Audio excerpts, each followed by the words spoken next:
episode 3 was, oh my God. As a fan, I thought, wow. As a DP, I thought, fuck. If you take Hard Home and you take Bob and you take The Lake and you add them together, add a 5x4, you have episode 3.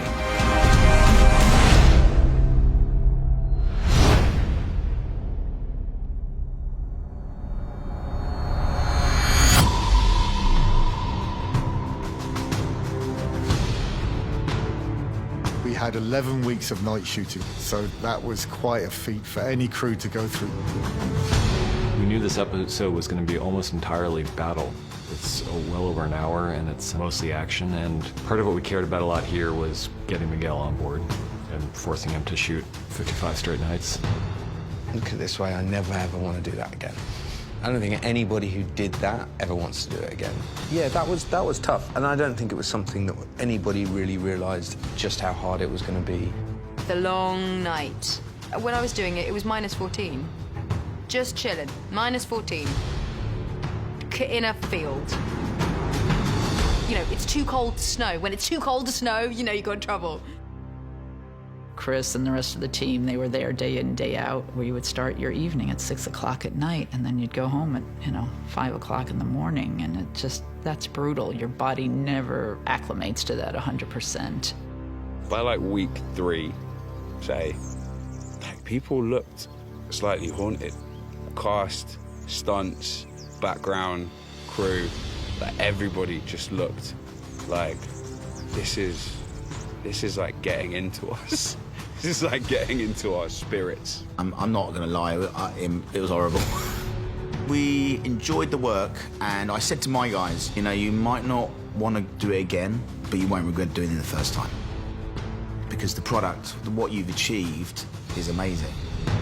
I think the crew, they enjoyed the result is, you didn't do all this and think that's not really impressive. There's no doubt about it. It's really an impressive sequence. And I think the nights are just one of the things, we're just going to get through this. It's just another notch in the belt of the crew on Game of Thrones, that they've done things that feel quite unique.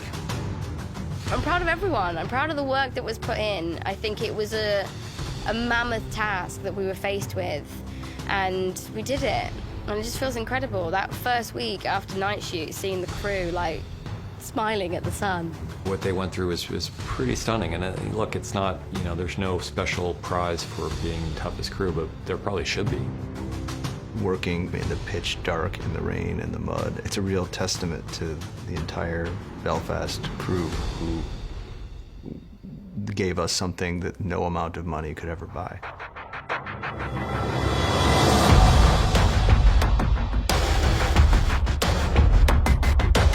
The task that we had, which was the primary task on 3, is how do we keep this interesting? Because simply battle fatigue, you just get bored, you get exhausted. We really wanted to make sure we were telling a coherent story with the whole thing and not just having battle beat, battle beat, battle beat. There needs to be a shape to it and a propulsion to it. It became clear when we started planning it that the battle was going to be a series of concentric circles. It would be walls of defenses failing, and the dead getting closer and closer to the center and to the heart of Winterfell and taking over everything. The way that I concepted episode 3 visually was to create a color scheme that developed through the whole episode. So it starts with a moonlit night.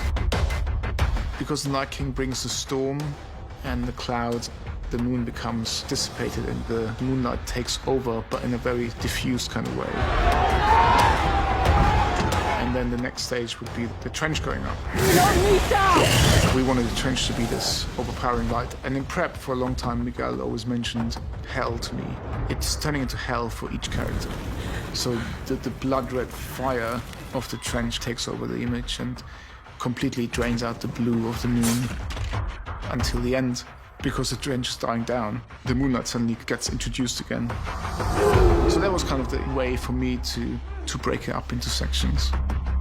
So you have something that's visually different, so it's refreshing in that respect.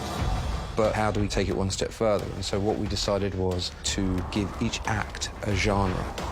So basically, Act 1 is suspense and is build up. And the best way to do build-up is in any sort of kind of monster movie, which is what this is to not see the monster. Act 2 is actually from the moment that Arya is on the back foot and enters into the castle. That's the horror movie. And then Act 3 is an action movie. And so by breaking it into genres, it allowed us to change rhythm and go off on tangents where we followed specific characters for a longer period of time rather than worried about what was happening to everyone else. The core of it is the people you care about. You want to care about the people fighting, so every effort is made to make sure that you center that conflicts around the people you know. And so whether it's Arya's storyline or Sansa and Tyrion down the crypt or Jon Snow and Dany up in the dragons, kind of like all these separate little battles within the greater battle.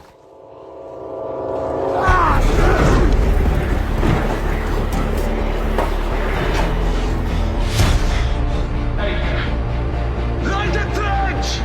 Light the torch! Ah, fuck. Sorry, I'm really sorry.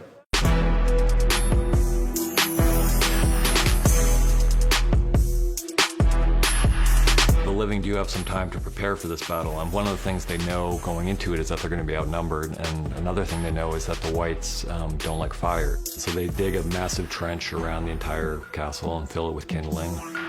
To read the word trench on the page doesn't sound like anything, but it took such a lot of work to try and resolve it to a point that it was a convincing method of defence. It was important that this trench not be something that anybody could jump over, so we needed to construct these bridges that would then collapse and create another barrier. The trench had real wooden spikes, real wooden logs lining throughout the trench. Then the real logs were replaced by steel logs that could burn over a number of weeks without burning away. It had to accommodate a whole special effects rig. So the considerations are enormous. And in the end, the trench sort of encompasses pretty much the whole of the castle. As trenches go, it was a good trench. And I've done some trenches. Light the trenches! And then the reality of how do you light a 900-foot-long thing full of bitumen with hundreds of people running at it and stunt people in it. Oh, I mean...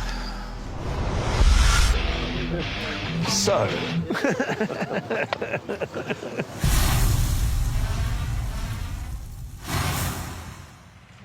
The complicated process of the trenches began with the concept of it being a first line of defence.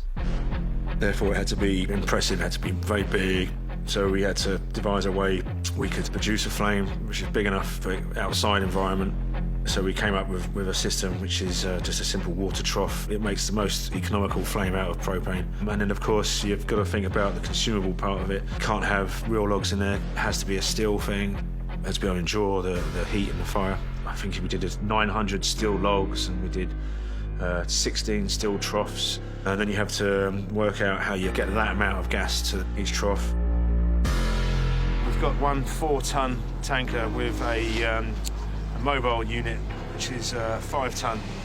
So with a combination of two, we convert liquid into gas, and that's what gives us our gas supply. We run it off an electronic valve system that's tied in with a firing box, and each one's ignited by an individual gas bang in a sequence. It uses a lot of gas, Have you got your gas bill? I've got my gas bill, yeah. I'm dreading that one.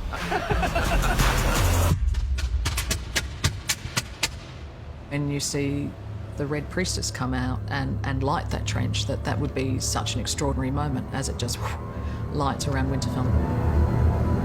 In terms of imagery, I always thought that was such a fantastic thing. So you really were seeing for the first time the ice and the fire meeting. So that was something that I thought was a really lovely image to establish.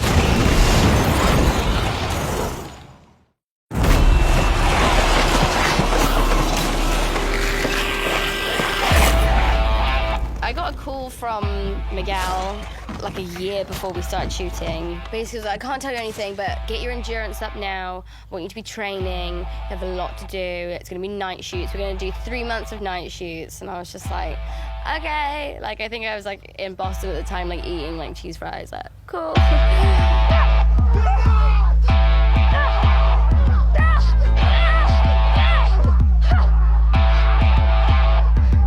Her entire fight through the battlements was just a real great moment, and everything that I have learned really did come down to that, and I did use every sort of skill that I'd learned in that fight.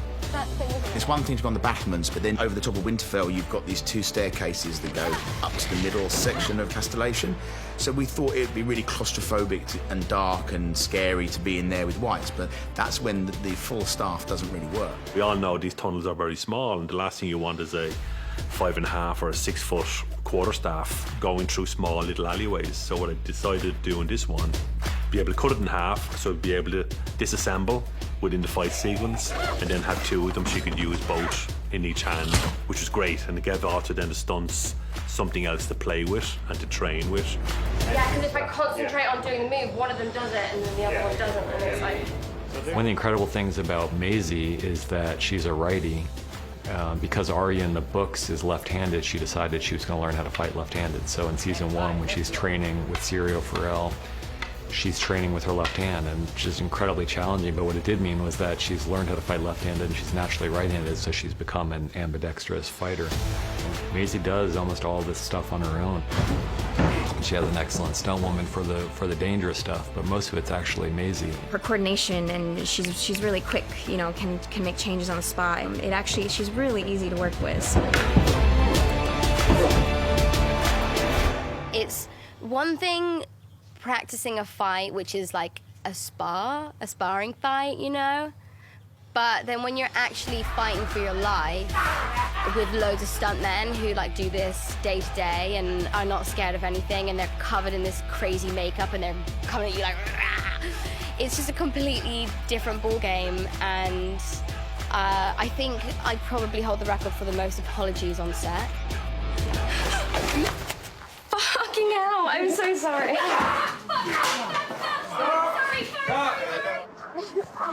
Sorry, guys. They're fine. They got pads on. We knew any situation where lots of people are fighting, Arya needs to play a central role because she's one of the best at it. That's amazing, and it's a lot of fun to watch, but it's one note, and to try to play that note through the whole episode, it wouldn't have worked. So having her wounded and having her almost taken out of commission and almost rewinding the clock on who Arya Stark is would really be interesting. It would also give us a chance to change up the nature of the story we were telling.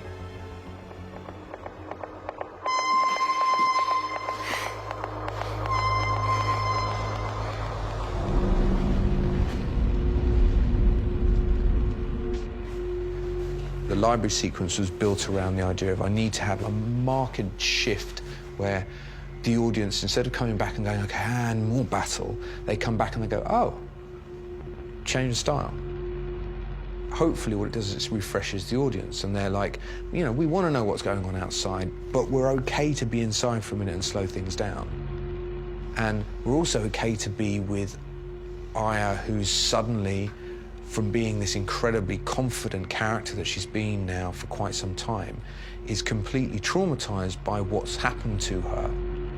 One of the things we did when we shot that sequence is we designed the library in a certain way, and then I took Maisie in there and I got 9 whites or something in there, and I gave them all a path, and then I told her she had to make her way through it without being seen. And we figured out this whole choreographed piece where everything was a near miss, and everything was just about not seeing, and everything had to be silent. And it was really fun to do.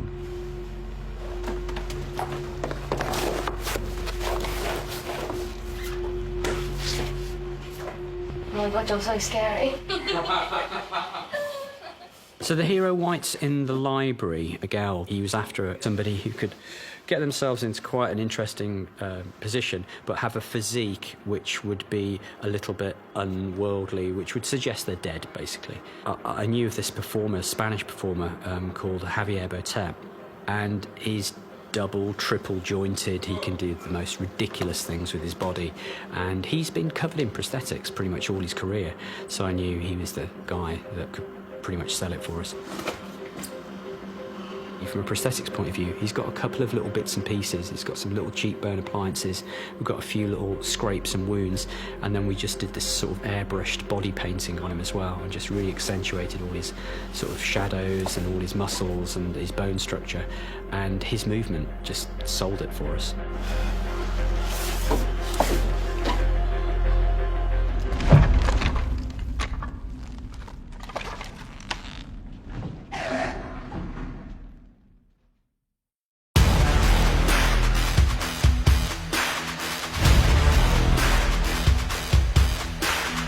We're all in love with Leanna Mormont. I think the whole world is. So we wanted this to be her absolute heroic moment. Oh, when I found out I was dying, it was the best thing, really. It sounds strange, but I either decided I'd be happy if I ended up on the throne, which I thought was very, very unlikely, or I had a great death. So I'm very happy.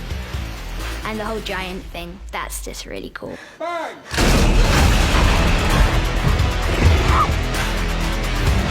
All the shots with Leanna and Crumb were all really pretty complicated, and they all had lots of pieces to them.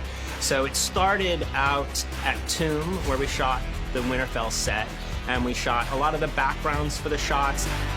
And where we wanted to frame for the giant, we used this technology called in-cam, and this allowed us to play back sort of an animation of what the giant's performance would be that was synced to the camera.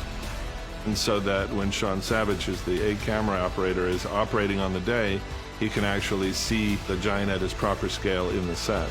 So they were able to operate it as if it was a real thing. Hey guys. Yeah, that's better, boys. You smooth that out. The giant is real. He could be 3D, but we prefer to shoot real, organic, live photograph people wherever we can. Our giant performer, Ian White, who's 7'5", I believe, he performed all the actions of the giant in front of green screen, but we shot him in a way to double his scale. For the shots where he had to pick up Liana, we put tracking markers on a green doll that he picked up, and we motion captured that and would use it to drive a robotic arm, basically, to pick up our actress, Bella. And that would move her around as if she was being held by Crumb. You know, for some of those shots, there's at least 4 or 5 different elements that we've photographed at different times that will all go into making that final shot. Really, it's just bringing the lowest techs, miniature props approach, and the very highest tech, digital scaling and digital handoffs.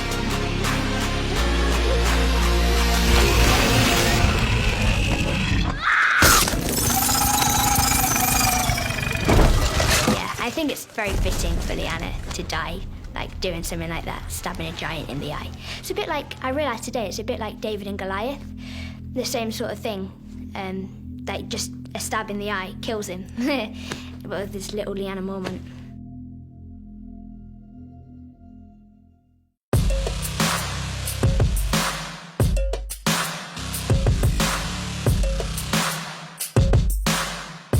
Down in the crypt becomes just a complete horror movie that's terrifying down there. We're in a crypt. Nobody thought of that. He's bringing all the dead people back to life, and they put the women and children in a crypt with all the dead people. So, rah.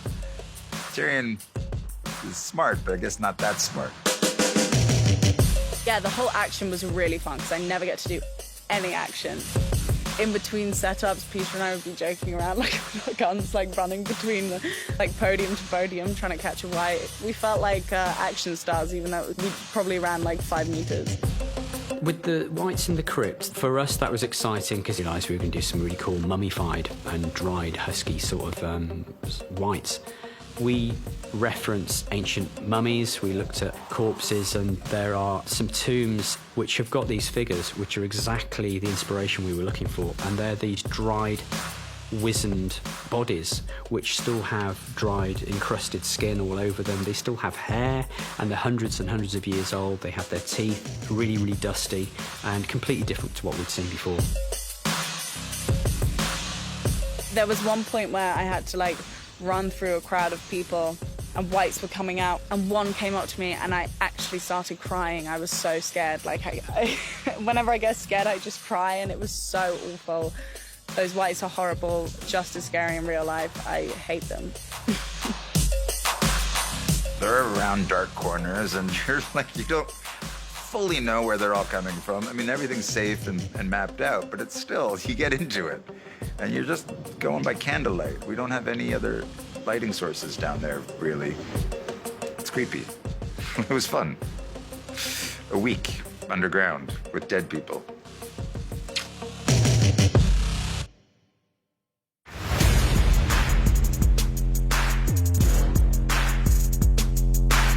We're such nice people that, you know, it's just such violence that we're portraying, and I've often said, how did we end up here?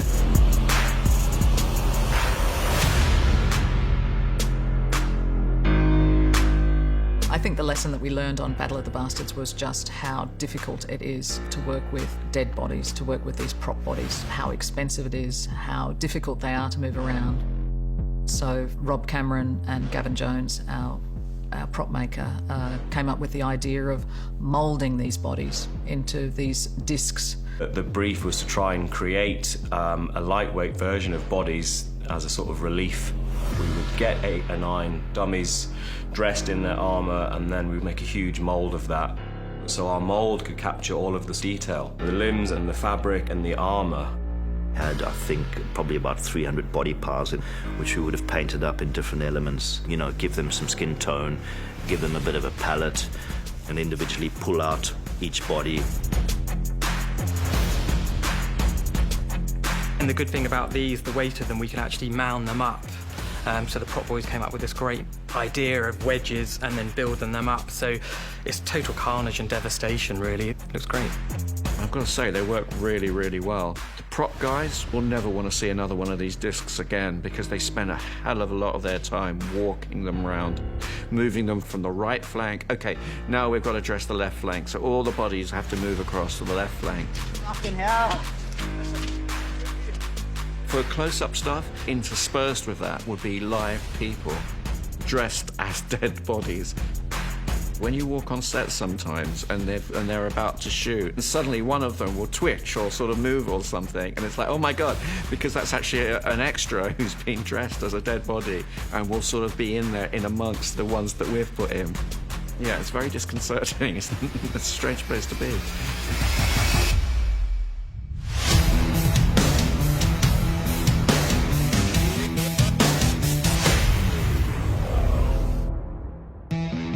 Last third of the movie, where we move into an action film, John realizes that the real task still at hand is to essentially protect Bran. Bran! No! And so he heads into Winterfell and we follow him on a journey. We've used Artemis Maxima. It's a handheld device. Either the camera operator or the grip can carry it, and then one of the camera operators will operate it remotely. You know, it's like a remote-controlled Steadicam, really. It's very clever. The camera flows through the castle and stays with the character. I think the audience are going to feel like they're traveling with them and, you know, right up front with them. That was the real kind of heart of, I think, that episode is that long sequence with all those different characters. We needed John to make his way through the courtyard and bear witness to all of the characters that we know and we care about, that he knows and he cares about, being overwhelmed. What we essentially did is we took each group of people and we gave them all a fight. They learned the fight, and then we shot the fight, and then we used little pieces of it. They were all losing battles. Yeah, I got to do like a flippy move. Got to fling my spear like around my head. I like doing that stuff. Bit of flair.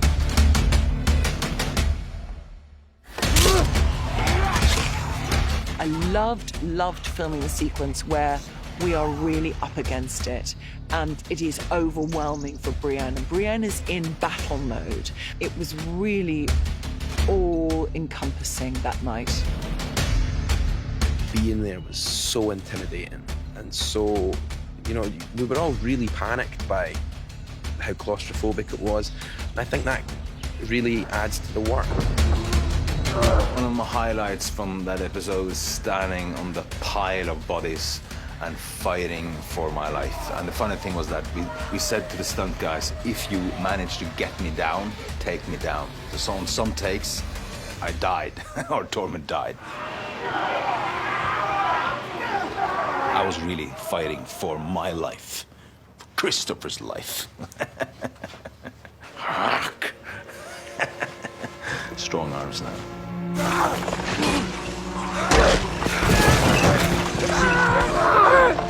One of the shots that I really love there is John looks over at sees his best friend being attacked by all these whites, and in any other circumstance, John would of course rush over to try to help Samuel. It was great because it was this idea of Sam being one person John has always gone back for, has always relied on, has always been his true friend, and that he had to sacrifice him to go after the Night King. And then it was finalised with a moment where, at some point, we just ran out of stunt guys to throw at Sam. And so he sat there and he just started crying. And it was great, because it truly was crying amidst all this violence. So seeing John do that with Sam, I thought was a really, really great. Again, he felt true to the character. If you're involved in a battle scene, you like to see yourself as a fighter, and you like to make it look as good as you possibly can. And Miguel was the one who had to keep reining me in and say, remember, you're playing Samwell Tarly, and Samwell Tarly is not a fighter. The reason that Sam is in there is because he's not a fighter, and it's because he can show how normal people would cope. So we had to really dull him down, and we just make it in such a way that we wouldn't allow him to be cool. We've just put him under so much pressure, which is not fair to him as a person, because we could do it to everybody else too. We just don't. We just, you know, we make Kit look really cool. We do, you know. It's like, all right, what can we do to make Kit look cooler?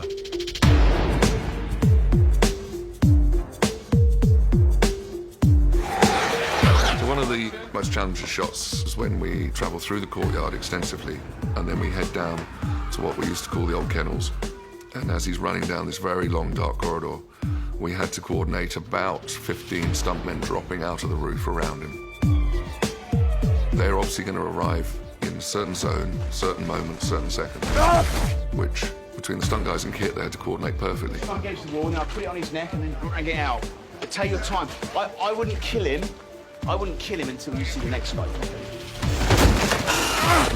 And everything was really based around the idea of, like, how can we make it feel as messy as possible? But then we had to obviously put one of our stabilised handheld rigs behind him and still stay really close to him to make the audience feel that jeopardy, the danger of what was happening. After we've choreographed it and rehearsed it, what have you, when we're shooting it, you know, my job is the safety of it and also making sure that it all works. And then I'm cueing, because obviously we all need to be in sync.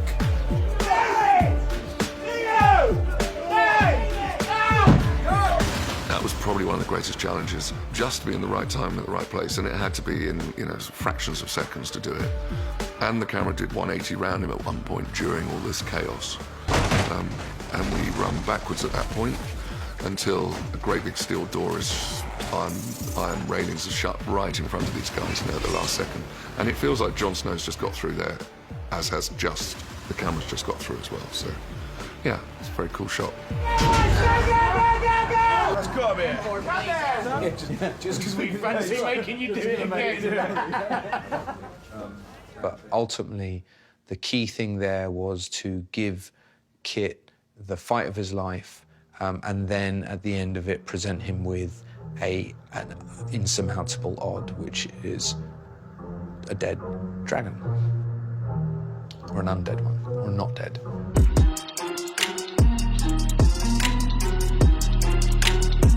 Zombie dragon lands, having his face been torn off, can't exactly see, smashes through the ravenry. Just an insane fight where John is ducking behind these pieces of set as this icy blue fire is blasting over the top of him. But the fun thing is that Viserion is so damaged by this point. He already has a hole through his neck from being taken down by the Night King.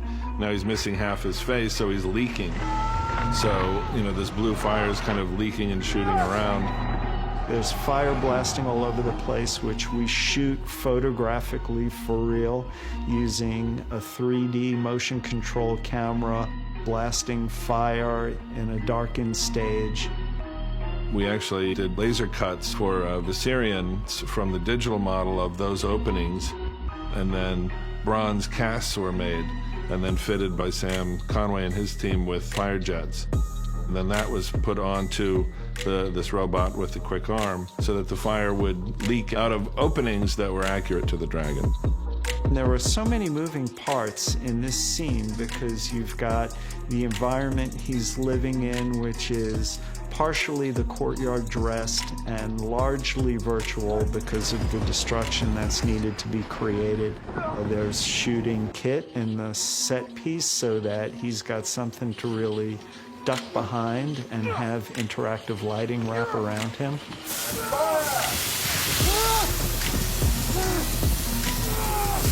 We did a lot of destruction in that courtyard. We like building things, but equally we like destroying things. That's always quite good fun. So we go at it with flamethrowers, paint, earth, mud, you name it. We just take it in there and do whatever it takes to destroy the thing. I asked for a load of wood to be removed. We made a huge bonfire of it. We burn it for about a day until it's charcoaled, it's almost destroyed. Then actually you get something rather beautiful. It's rather wonderful. Just when you think that it's all over, and just when you think that Jon Snow's gonna be the hero again, we realise that Arya appears through the mist.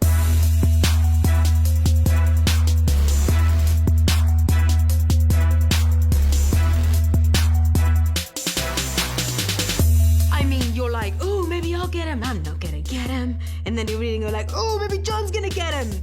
Wait, he's not gonna. And I remember actually being like, whoa! And kind of applauding in my head and then being like, yeah! And then in the read-through when Maisie was doing it and we were all just like whooping and cheering. Yeah, it's amazing. I think Maisie thought it was super cool. Like, she's like, yeah, I gotta kill him. Kit was really fine with it. I was pissed. I was pissed that it wasn't me killing the Night King. I would have given you like, I'd have bet you thousands before we read the finals. I was like, yeah, it's definitely me. And then they lead you on that Jon's chasing the Night King.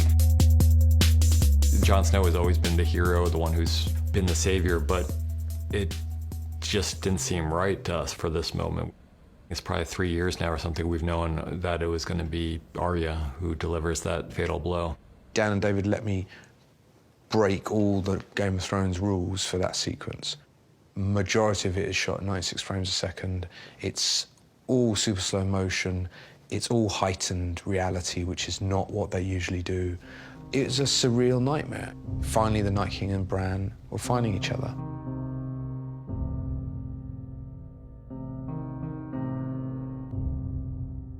The music plays a big part in creating that sense of despair that should exist in that moment. And you're intercutting with Jon, who's clearly not going to make it, and you're intercutting with all our other characters where they're so fucked. Everybody's fucked. I mean, that was the phrase we kept using. It's like, let's do the it's fucked shot. And then everyone would shoot a shot where it just feels like there's no escape. Everyone's going to die right now. You know they're not, but we want you to feel that same feeling of, oh my God, it can't. What's the recovery? How do we come back from this? And we've all forgotten about, you know, that little innocent girl from all those years ago who's turned into a train killer who's coming out of nowhere.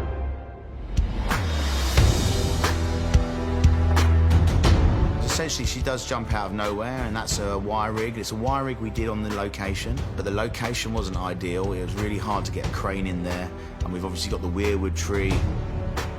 So it was tricky to do it there, and we did a version of it there, but then we had to redo it because it didn't have the ability to control it as much as we'd hoped. And it needed to be a real boom out of nowhere moment and a real, you know, a locking together of these two characters. Shooting that was tedious, but so great to be able to perform all these different beats within maybe like 2 seconds of footage. We knew it had to be Valyrian steel to the exact spot where the Child of the Forest put the dragonglass blade to create the Night King. And that weapon has been one of the totemic pieces for us, and ultimately we've known for a long, long time that was going to end the Night King. When Samwell's reading the book about dragonglass, there is a picture of the dagger. The Targaryens used dragonglass to decorate the weapons, without even knowing what the first men used it for. It is very possible that the same thing that created the Night King is the thing that was necessary to destroy the Night King, or maybe it's Valyrian steel, or figure it out for yourself. Not gonna say. But I think that's such a nice little full circle thing as well, that's the knife that was destined to kill Bran, and here it is saving him. Yeah, it's like an iconic moment. You know, the fall of the dead. It's exactly what you need. Like, out of the air, she like takes him down. It's so good. It's so good. Perfect. I think it's an inspired move. You've always been waiting as to what purpose Arya's assassin skills are going to lead to, and it's for the most important purpose. Reading what I get to achieve and Arya's whole purpose in this world and everything she's trained for comes down to this one episode. It's just amazing. And it was beautiful. It's poetry. And I'm grateful that it was me and not Kit.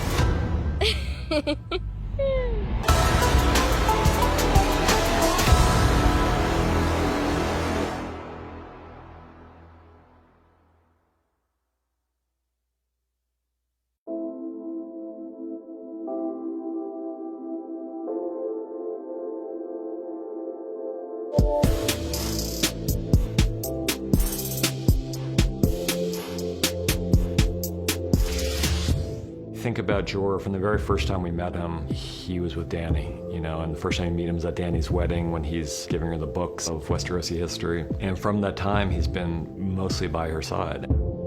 If Jorah could have chosen a way to die, it would have been protecting Dany.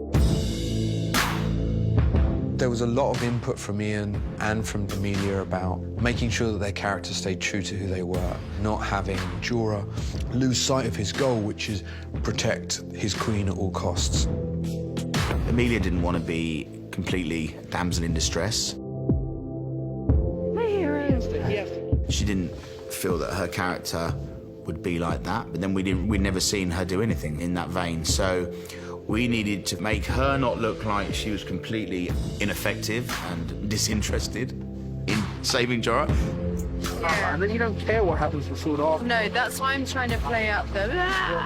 But also, this was Ian's big moment. We realized that all he ever wanted to do was to serve her, and all he ever wanted to do was to fight to protect her. And there had never been a moment where she more needed someone to fight to protect her than this moment. And Ian himself, I think he was happy to go down fighting because he's very good at it. My favorite scene to shoot was my demise. Yeah, just because it required most of me, was the most demanding and most fulfilling scene. And it felt the right conclusion for Jorah's role, and being given a very good setting, a very kind of dramatic and telling setting.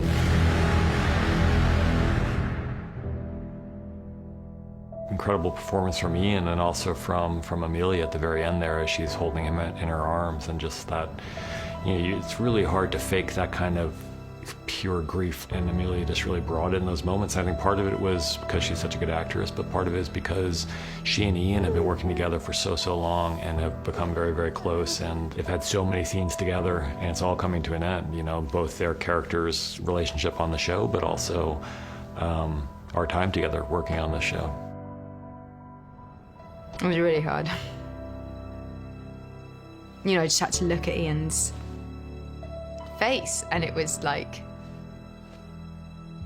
it's all there. It's all there. It's our relationship. It's like the whole, you know, we've been with these characters for so many years. We've been like to hell and back with them. It's been quite a journey.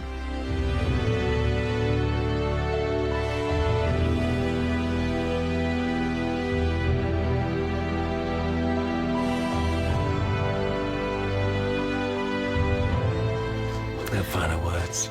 No. It's just great fun, and yeah, I was so really very, very chuffed to be a part of the whole mad, wonderful thing of it all.